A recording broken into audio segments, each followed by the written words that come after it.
Hi guys, on this installment of PJ Cooks Sexy Food, we're going to make that Louisiana classic.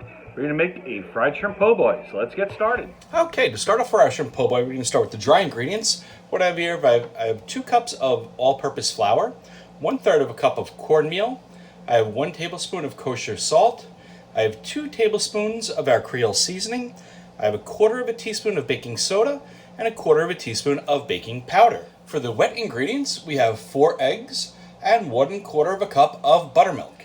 Of course, what would shrimp po' boy be without shrimp? I have 1 pound of 21-25 count shrimp. The accompaniments for our shrimp po' boy, we have iceberg lettuce, some nice pickles, our creole remoulade, as well as a nice big slicing tomato. And finally, for our po' boy, we have this big, beautiful loaf of French bread. Okay, so the first thing I want to do is I want to take all our dry ingredients, our flour, our salt, baking powder, baking soda, the creole seasoning, and the cornmeal. And I want to just whisk them all together, just to combine. With our dry goods all well combined, we can set this off to the side and bring back the wet works. Okay, so to our eggs, we're going to just beat those up ever so slightly. Okay, perfect. Now we'll go ahead and add in our buttermilk. And we'll whisk that until everything is well combined.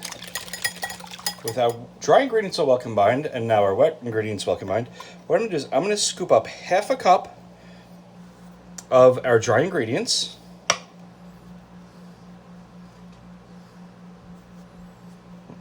I'm going to add that to the wet.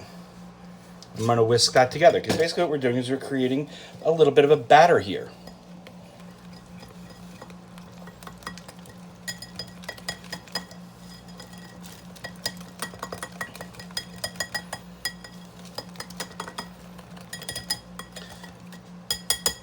Perfect. Now let's go turn our attention to the shrimp. Now, as you may recall in previous episodes, I always said when I buy shrimp, I always buy shrimp with the shell on.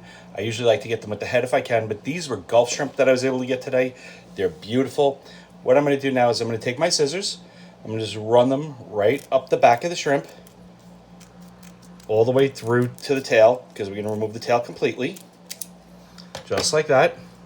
And now I'm going to go ahead and peel my shrimp. All these shells that I have from these shrimp, as I did in the previous video, I'm going to save those, use those for stock. I'm going to check, see if there's a vein. The shrimp is nice and clean. Our shrimp are all ready to go.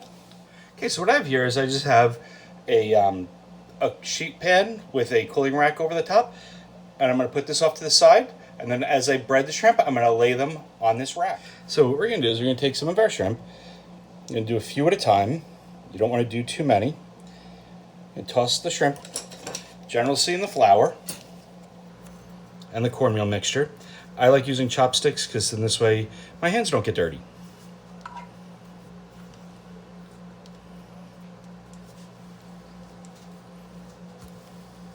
Once our shrimp are nicely coated, I'm going to drop them into our egg batter that we basically created. And I'm shaking off any excess flour. Now I'm just going to toss our shrimp in our egg batter that we have here.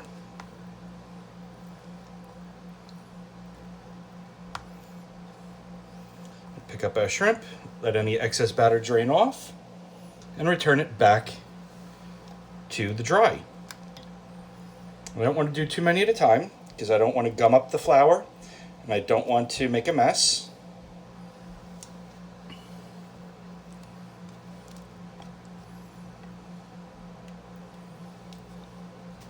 And now I'm going to toss the shrimp in the flour.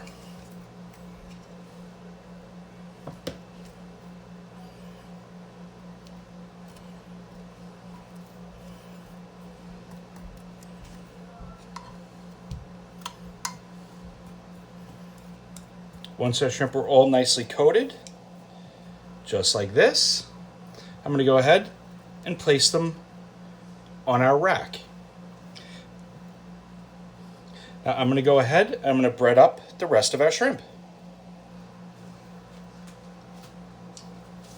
Okay, so our shrimp are all nicely breaded. I'm going to pop these in the refrigerator for about 30 minutes.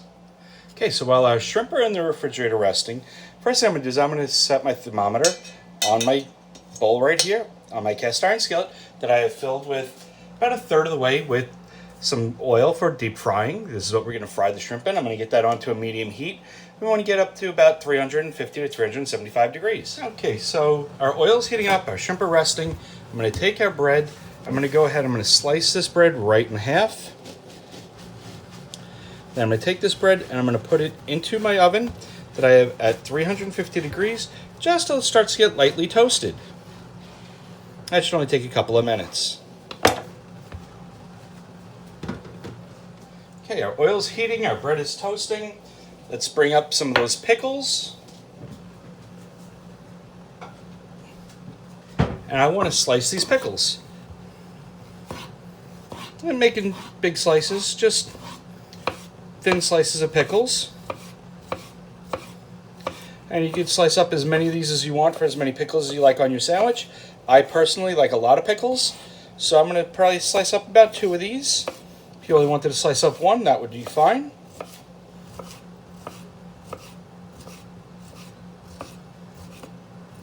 And I'm going to put those in a separate bowl. I'm going to put those off to the side. Now let's turn our attention to our iceberg lettuce. For those who don't know, the easiest way to cut up a head of iceberg is take your head, there's your core, put it face down on your block or your counter, and give it a good whack.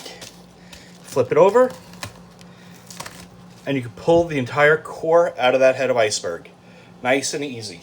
Now your head is ready to slice, so we're going to slice this right in half. I'm going to set it half off to the side. We're not going to use all this lettuce. That's a lot of lettuce there. But now with this piece, I'm going to cut this in half again. And now I just want to shred my lettuce. And this is going to be the lettuce that we're going to put on our sandwich. And once again, you can shred as much or as little as you want. Personally, a po' boy is meant to be a messy sandwich. So I'm going to do a good amount of lettuce. I could even use a little bit more than that. That's just my personal taste.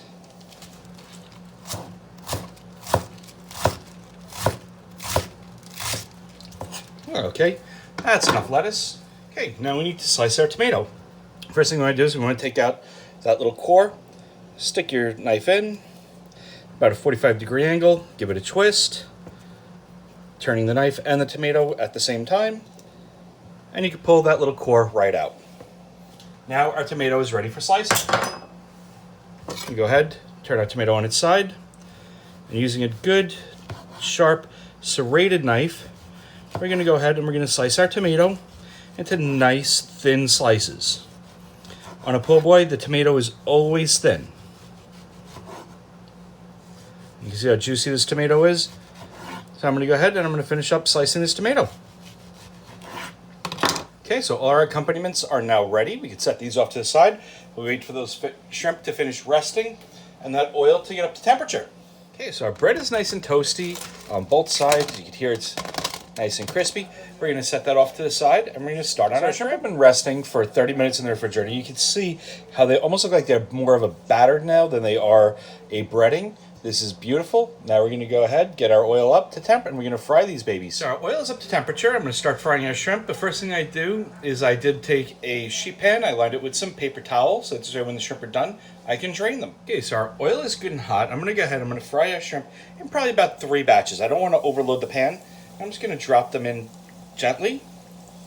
Always, when you put anything into hot oil, when you put it in, and then let it fall away from you, so that this way it doesn't splash back at you and burn you. So I'm going to go ahead and keep adding some of these shrimp. Okay, so first batch of shrimp I'm frying for about 4 to 5 minutes. You can see how beautifully golden brown they are. I'm going to go ahead, take these out of the oil, let them rest on that pan that I have on the side. I'm going to go ahead and keep frying the rest of our shrimp. Okay, so I went ahead and I fried up all our shrimp. You can see how beautifully golden brown and delicious these guys are. So now let's go ahead and assemble our po' boy. Okay, first thing we're going to do is we're going to grab our bread. We're going to take a couple of good hits of that remoulade. We're going to put that on both sides of our bread. Smear that out. Look how beautiful that is. The colors of the peppers, the relish, the shallots, everything that went into that remoulade that we made in our other video. Get a good nice coating on both sides. Bread is just drinking it up. That's why we toasted it, so the bread will take in all that flavor.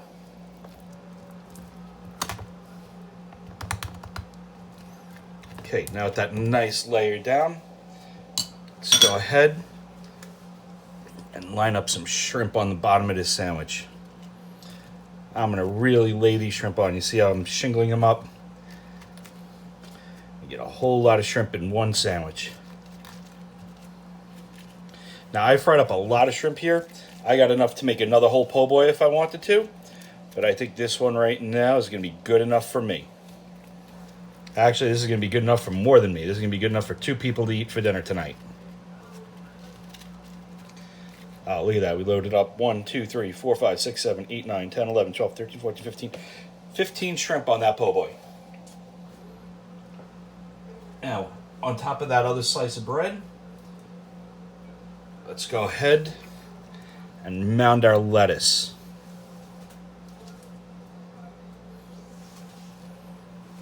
Oh, look at how good that looks.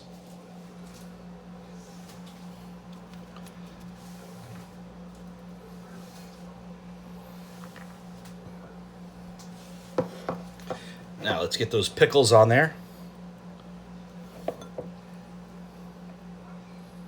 Like I said earlier, I like a lot of pickles on my sandwich. If you don't like a lot of pickles, you don't have to use a lot of pickles. You could use sweet peppers, you could use anything you want. But traditional is pickles. And lastly, our tomato. I'm going to lay the tomato right over our shrimp, just like that. We're going to take our top half of our bread. I'm going to flip it right on top. Give it a good smush. Pick up anything that fell off the sides. Stuff that in. Just like that. Okay. Now let's go ahead and cut our po' boy in half, and this way you can see how good it looks on the inside. And that, my friends, is a Louisiana shrimp po' boy. Look how delicious that is. You got the remoulade, the shrimp, the tomatoes, the lettuce, the pickles, the nice crusty bread. I hope you enjoyed this recipe. I hope you try it at home. Thank you for tuning into PJ Cooks Sexy Food. We'll see you next time.